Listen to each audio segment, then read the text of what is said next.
Praise the Lord. आज के वचन में मैं आप सबों को स्वागत करता हूं और आज के वचन के लिए हम देखेंगे प्रेरितों के काम उसका चैप्टर 2 और वर्स 22 से लेकर वर्स 25 तक। हे भाइयों, ये बातें सुनो।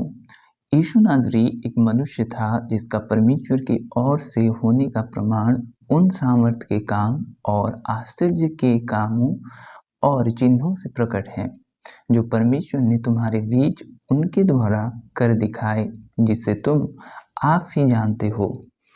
उसी यीशु को जो परमेश्वर की ठहराई हुई योजना और पूर्व ज्ञान के अनुसार पकड़वाया गया, तुमने अधर्मियों के हाथ से क्रूस पर चढ़ाकर मार डाला, परंतु उसी को परमेश्वर ने मृत्यु के बंधनों से छुड़ाकर जिलाया, क्योंकि यह अनहोना था कि वह उसके वश में रहता।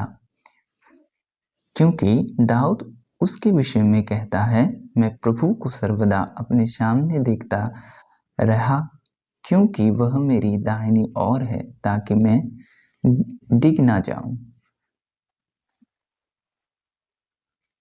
प्रभु यीशु मसीह जितने परमेश्वर हैं उतने वो मनुष्य थे जब इस धरती पर आए। और जब प्रभु यीशु मसीह का जन्म हुआ, उसकी योजना परमेश्वर पहले से ही कर चुके थे और प्रभु यीशु मसीह पहले से ही परमेश्वर के साथ मौजूद थे। वचन हमें ये बताता है कि आदि में वचन था, वचन परमेश्वर के साथ था, वही वचन परमेश्वर था। और हर एक विषय प्रभु यीशु मसीह के बारे में बाइबल में लिखा हुआ है। वो किस तरह पकड़वाए जाएंगे, किस तरह उनका मृत्यु होगा, किस तरह उनका जन्म होगा, किस तरह वो जिलाए जाएंगे, हर एक विषय परमेश्वर ने पहले से ही निर्धारित कर रखा था प्रभु यीशु मसीह का। और वो इंसान की तौर से आए और इंसान रूपी से संपूर्ण इंसान ही थे। जितना वो परमेश्वर थे उतना ही इंसान ही थे।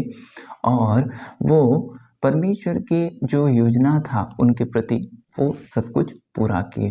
जैसे पतरस ने यहूदियों को बता रहा है कि वो उनके द्वारा पकड़वाया गया था, उनके द्वारा क्रूस पर चढ़ाया गया था, ये पहले से योजना था प्रभु यीशु मसीह की। बहुत से लोग ये समझते हैं कि प्रभु यीशु मसीह को दर्द नहीं होता, प्रभु यीशु मसीह मतलब कि वो एक जब इस धरती पर थे ऐसे अनोखे होंगे कि उनमें सामर्थ्य के काम निकलते होंगे, वो किस तरह मैनेज करते होंगे। मैं ये समझता हूँ कि जैसे हमने भी पीड़ा उठाई है, वो भी पीड़ा उठाया है।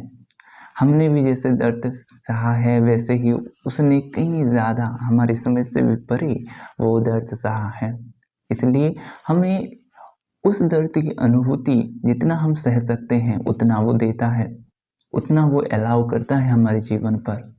और जैसे कि वो चिन्ह चमत्कार प्रभु यहूदियों के लेकर किया कि वो लोग विश्वास करें। और दाऊद के विषय में भी, दाऊद भी प्रभु के विषय में भी कहता है पहले से ही कि मैं प्रभु को सर्वदा अपने सामने देखता रहा, क्योंकि वह मेरी दाहिनी ओर है, ताकि मैं ना डिग जाऊं।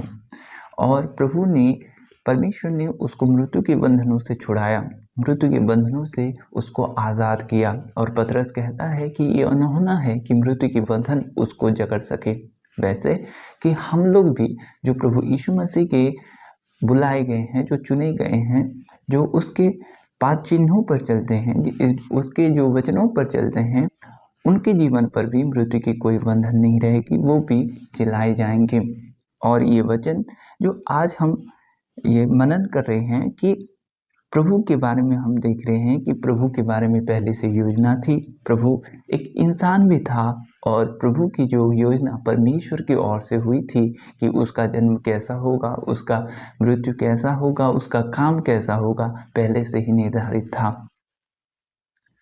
और हमें ये जानने में बहुत खुशी हो रही है कि परमेश्वर हमें ये वचन को रिवील कर रहा है कि हम प्रभु को अच्छी तरह से जानें। बहुत से लोग ये समझते हैं कि मेरा पीड़ा बहुत भारी है, मैं सबसे ज़्यादा दुखी हूँ, मैं सबसे ज़्यादा परेशान हूँ। ऐसा कुछ नहीं है। आपसे भयंकर और आपसे अधिक पीड़ावान इस धरती पर है। हमें लगता है कई बार कि हमारे जीवन पर ही दुख आता है। कई बार हम जैसे कि एक निराश में चले जाते हैं, एक हताश में चले जाते हैं और हमें लगता है कि हम बहुत से पीड़ाओं से जकड़े हुए हैं, मेरी तरह और कोई नहीं होगा, मुझे ही सब कुछ परमेश्वर ने पीड़ा दे दिया है, ऐसा हमारे मन में आता है। लेकिन प्रभु भी अपने जीवन में दुख उठाया, प्रभु भी दुख उठाकर वो महिमा को देखा। हाँ, वो अभी दुख उठाया है ताकि हम उस दुख को और झेल ना सके, उस पीड़ाओं को और एहसास ना कर सकें। मेरे कहने का मतलब ये नहीं कि पीड़ा नहीं आएंगी, आएंगे, मन में कष्ट होगा, आपके विरुद्ध में षड्यंत्र रचा जाएगा, आपके विरुद्ध में लोग उठेंगे, लेकिन उससे कहीं ज़्यादा परमेश्वर उस परिस्थिति से आपको बाहर निकालेगा और आपको खड़ा करेगा। प्रभु इस वचन से आपको आशीष करे। आमीन। अभी प्रार्थना का समय है, मैं आपके लिए प्रार्थना करूंगा। पिता, मैं आपके लोगों के लिए दुआ करता हूँ खुदावंत। प्यारे प्रभु जी, होने दे खुदा, वे संपूर्ण रीति से आपके करीब आ पाए खुदावंत। प्यारे प्रभु, उनके जीवनों पर आप कार्य करें खुदा, आप छू लें उनके जीवनों को खुदावंत। पवित्र आत्मा आप टच करें खुदा। प्यारे प्रभु जी, वे आपकी पाद चिन्हों में चलें, यीशु ऐसा अनुग्रह करें। आपके वचनों पर चलें, यीशु ऐसा अनुग्रह करें। प्यारे प्रभु, कई बार वे जो लोग निराश और हताश हो जाते हैं खुदा, उनके जीवन पर आपके वचन कार्य करें खुदा, ऐसा अनुग्रह करें। प्यारे प्रभु जी, आपकी सामर्थ को वे एहसास कर सके खुदावंत। प्रभु जी, उनके आत्मीय आंखों को खोल दे खुदावंत, ताकि वे आपको देख सकें खुदा। प्रभु, उनके मन सदैव पाक रहे खुदावंत, ताकि वे प्रभु जी आपको देख सकें खुदावंत। प्यारे प्रभु जी, छू लें खुदावंत, छू लें पवित्र आत्मा, छू लें पवित्र आत्मा। जो लोग रोग से ग्रसित हैं खुदावंत, उनके लिए मैं दुआ करता हूँ खुदा। प्यारे प्रभु जी, हर एक रोग के बंधन यीशु के नाम से टूट जाए, हर एक रोग से जकड़े हुए बीमार यीशु के नाम से चंगे हो। प्यारे पिता, आप उनके जीवन पर कार्य करें, ताकि वे प्रभु आपकी और संपूर्ण रीति से आए, कोई भी बंधन उनके जीवन से ना रहे खुदा। हर एक बंधन टूटे यीशु के नाम से, हर एक बंधन टूटे यीशु के नाम से। प्यारे प्रभु, वे आपको प्रेम करने वाले बने खुदावन, ऐसा अनुग्रह करें। प्रेम करें खुदावन, ऐसा अनुग्रह करें। प्रभु जी, आपको प्रेम करें खुदावन, ऐसा अनुग्रह करें। प्यारे पिता, धन्यवाद हो खुदावन।